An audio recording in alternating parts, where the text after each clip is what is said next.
Saudações a todos, sejam muito bem-vindos a mais um vídeo do canal Otávio Toledo, que para aqueles que não sabem ainda é o meu nome. O vídeo de agora será uma reação ao professor Ricardo Marcílio falando a respeito da cúpula que aconteceu ontem, na verdade, entre o Trump e vários líderes europeus, inclusive o Zelensky, falando a respeito das condições para um tratado de paz que põe um fim à guerra na Ucrânia. Mas antes da gente começar a ver o vídeo, peço a todos que curtam o vídeo se gostarem dele, se inscrevam no canal caso ainda não sejam inscritos, compartilhem o material com os amigos e deixem seus comentários aqui embaixo. E se quiserem ajudar o canal diretamente, podem fazer isso através do Pix. O QR Code e a chave estão no canto inferior esquerdo, canto inferior direito da tela agora. Esquerdo não, direito. Agora, sem mais delongas, vamos começar. Bom, galera, então bora lá pro vídeo. Como eu trouxe para vocês na introdução, de fato, o Zelensky e vários outros líderes europeus, eles chegaram à Casa Branca, chegaram em direção aos Estados Unidos, para fazer as negociações com o presidente Trump. A reunião, né, enquanto eu gravo para vocês, ela está acontecendo e ela foi dividida em alguns momentos. Primeiro, a gente já teve uma reunião do Zelensky com o Keith Kellogg, que é um dos responsáveis pelas negociações, pela paz e tal. E geralmente era visto muito mais pela Ucrânia como um cara pró-Ucrânia do que exatamente pela Rússia. A Rússia gostava mais de negociar com Steve Witkoff e o Keith Kellogg muito mais com os ucranianos. E depois outras lideranças foram chegando. A Giorgia Meloni, o Macron, a gente teve o próprio Mark Rutte, por exemplo, o Friedrich Merz, a Giorgia Meloni, né, que eu já comentei com vocês. Várias lideranças europeias chegando para a cúpula de discussão. O grande medo é que talvez acontecesse com o Zelensky dessa vez o que aconteceu, por exemplo, na primeira reunião, em que ele esteve numa Casa Branca, praticamente ali encurralado com uma língua que ele não é a sua língua natal, né? Ele não fala, claro que ele sabe falar inglês, mas não tão bem quanto os jornalistas e o próprio presidente dos Estados Unidos. E ele foi coagido ali a tomar algumas decisões, a fazer, começou a bater. Ele não foi exatamente coagido, ele foi humilhado. A palavra é essa, ele foi humilhado da última vez que ele esteve na Casa Branca. Ele tomou um esporro do Trump e do J.D. Vance, que estava junto também. Foi uma coisa feia, foi uma cena muito feia. Não foi um negócio nem um pouco agradável de você assistir. Boca ali com o J.D. Vance, com o Trump e tudo tal. E eu diria que não foi uma reunião nada agradável. Dessa vez, para evitar isso, eu diria que ele chamou alguns dos seus parceiros mais importantes, lideranças europeias, até para reforçar, mostrar que a Ucrânia não estaria sozinha e também está com outras lideranças ali europeias. Primeiro marco, galera, que eu acho que é bem significativo, parece uma questão besta, né? Mas não é. Que é a vestimenta que o Zelensky utilizou. A gente sabe que o Zelensky ele deixou bem claro que ele não utilizaria roupas formais no nível, por exemplo, de gravata, paletó, terno, tudo tal, alegando que enquanto a Ucrânia está numa situação de guerra, ele não pode estar o privilégio de se comportar como um chefe de Estado, entre aspas, comum. Por isso que era muito comum ele vestir aquelas vestimentas militares, até para ter um caráter um pouco mais simbólico de que estamos em guerra, sou um presidente mais popular, estou sofrendo na guerra com vocês, tudo tal. Só que ele foi alvo de grandes críticas e até uma certa pressão do governo americano, alegando que talvez não seria de bom tom, numa visita diplomática na Casa Branca, não usar uma roupa social, né? Pois bem, galera, eu diria que agora ele ficou no meio do caminho. Por quê? Porque ele usou uma jaqueta e uma blusa social preta, tá certo que não era, né, terno e gravata, mas mesmo assim demonstra talvez algum tipo de... Vamos ser sinceros, galera, principalmente o Trump, né? Ele gosta que dê aquela certa puxada no saco, né? Agradada, tudo tal. Ó, tá vendo? Você falou, ó, mudei minha roupa, tô com um pouco mais formal, mas também tô cumprindo minha promessa. O Trump deve ter um ego muito, muito fraco mesmo para precisar tanto de ser paparicado e respeitado e obedecido dessa forma. Ele deve ter o ego muito frágil. De não usar roupas sociais enquanto a Ucrânia estiver em guerra. Então, pensou, galera, que é muito simbólico, até como se fosse uma espécie de caminho pela paz, concorda? Trajes militares, estamos em guerra, um traje quase formal, estamos em período de negociação, espero que uma paz seja atingida para que ele possa usar finalmente, né, os trajes formais que ele tanto deseja aí para ser, de fato, né, um chefe aí, como os outros, né, que participam de reuniões multilaterais ou bilaterais, usando as suas roupas formais. Dentro dessa premissa, a gente teve o Trump previamente garantindo que vai ser um grande dia, já que ele nunca teve tantos líderes europeus participando de uma reunião à Casa Branca, e de fato é verdade, né? Então a gente fala de uma série de lideranças e os Estados Unidos sendo o anfitrião desse processo. Isso mostra um protagonismo bem grande dos Estados Unidos, é fato. E ele também garantiu que há uma chance razoável de que a negociação avance e que, se tudo funcionar bem como ele pensa que pode acontecer. Na verdade, eu acho essa dinâmica toda muito esquisita, porque se a gente for parar para pensar, a guerra entre a Ucrânia e a Rússia está acontecendo no continente europeu. E tanto a Ucrânia, quanto a Rússia, quanto os outros países europeus têm que ficar indo dar benção para os Estados Unidos para poder resolver essa parada. Eu não consigo deixar de achar isso muito estranho, apesar de, obviamente, entender que os Estados Unidos são a grande potência hegemônica ainda, né? Apesar de entender isso, eu continuo achando essa dinâmica toda muito estranha. Teremos sim uma reunião trilateral, ou seja, entre Putin, Zelensky e Trump. Ele deixou bem claro que depois da reunião com o Zelensky e com as lideranças europeias que está acontecendo enquanto eu gravo para vocês, tivemos mais novidades. Faço aquela remendada, né, que a gente costuma fazer. Ele falou que ele vai telefonar para o Putin, passar quais foram as suas sensações, mas que muito possivelmente uma reunião trilateral pode acontecer no futuro próximo em caminho pela paz. Nós tivemos alguns símbolos que foram deixados no meio do caminho, como, por exemplo, o Zelensky falando que ele não pode constitucionalmente ceder territórios, falou mais uma vez sobre isso, que a própria Constituição... Ele não pode constitucionalmente ceder territórios, porque provavelmente a legislação ucraniana é parecida com a brasileira nesse sentido, que o território não pode ser cedido por lei.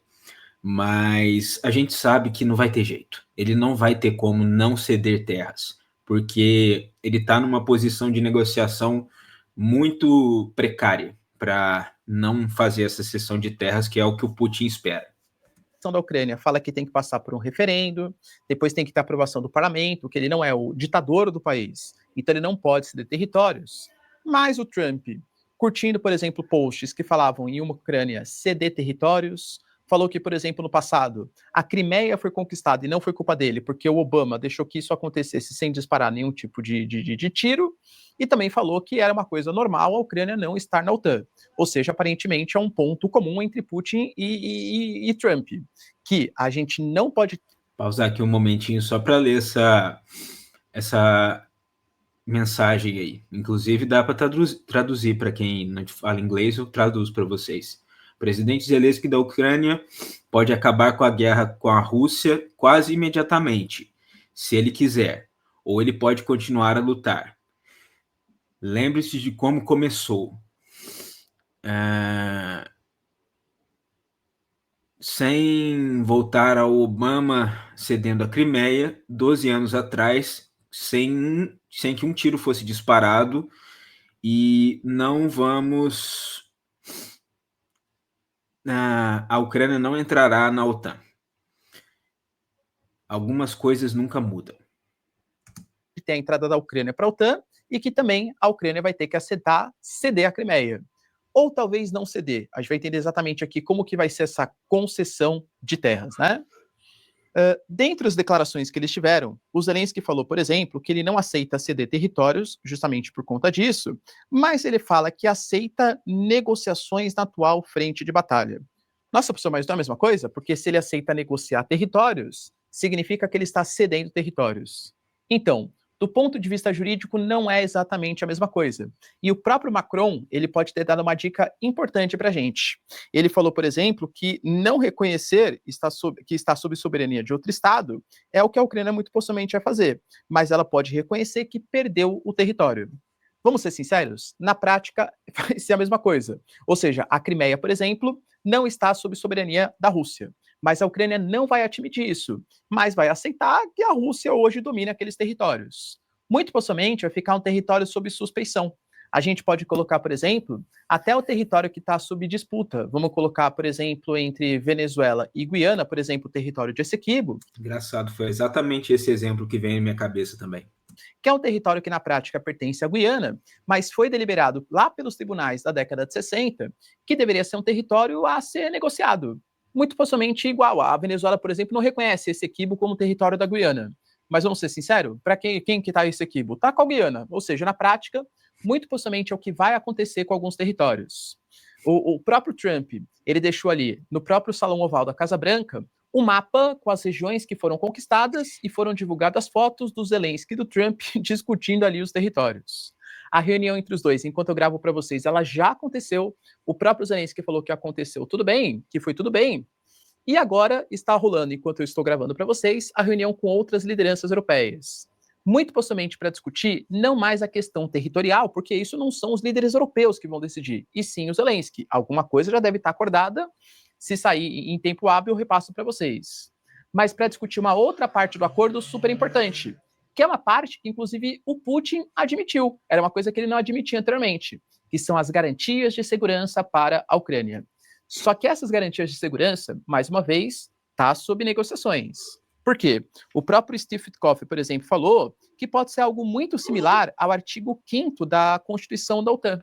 Para quem não sabe, a OTAN tem vários artigos, o artigo 5º garante que caso algum membro da OTAN seja atacado, os outros membros têm que mandar suas tropas para defender aquele país que foi atacado.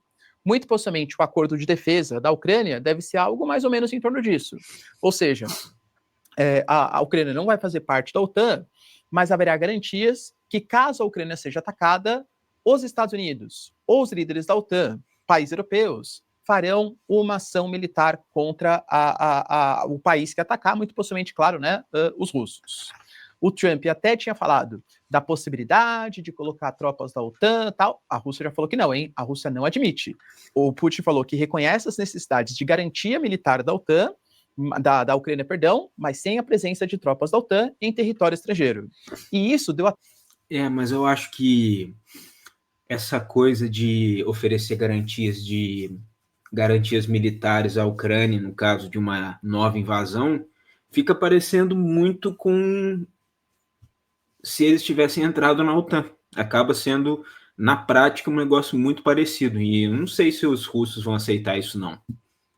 Até briga. Porque, por exemplo, você pega o Macron, talvez ele seja o grande entusiasta da chamada coalizão dos dispostos.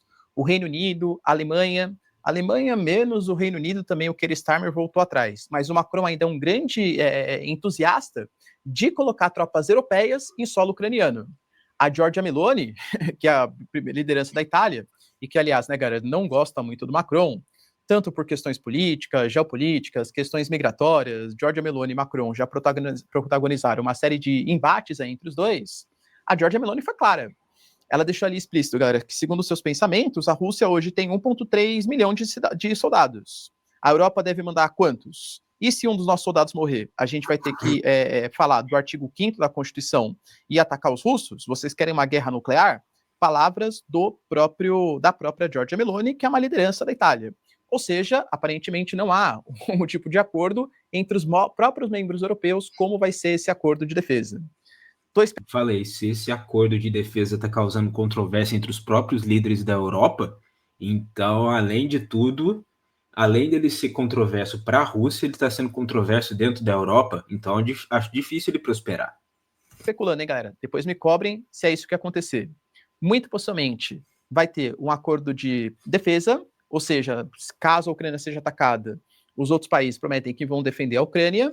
Muito possivelmente a Ucrânia vai continuar recebendo equipamentos militares. O próprio Zelensky falou que viu com ótimos olhos os Estados Unidos reconhecendo a necessidade de segurança do continente, da própria Ucrânia, com ajuda inclusive do continente europeu, mas sem tropas estrangeiras. E muito possivelmente com o Zelensky cedendo ou não reconhecendo oficialmente, mas aceitando que a Rússia vai continuar ocupando alguns territórios. A grande questão é quais? Porque, vamos ser sinceros, territórios estratégicos, como cidades importantes, em Donetsk e Lugansk, a gente está falando de quase 3 anos de batalha e a Rússia não conseguiu conquistar. Sim, a Rússia está vencendo a guerra, mais de 20% do território.